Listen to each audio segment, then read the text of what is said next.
আয়না ঘরের ছিল বুবু বড় এক সর্দার বন্ধুরে।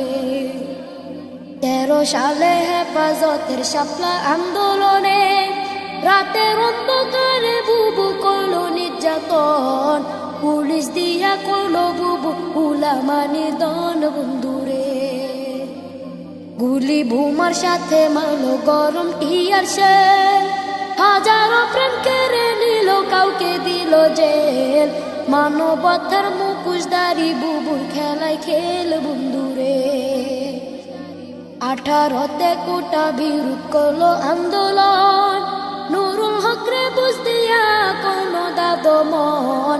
24তে আইসা বুবু শুরুর আলাপন বন্ধুরে। দাবি না মানিয়া বুবু করলো নির্যাতন,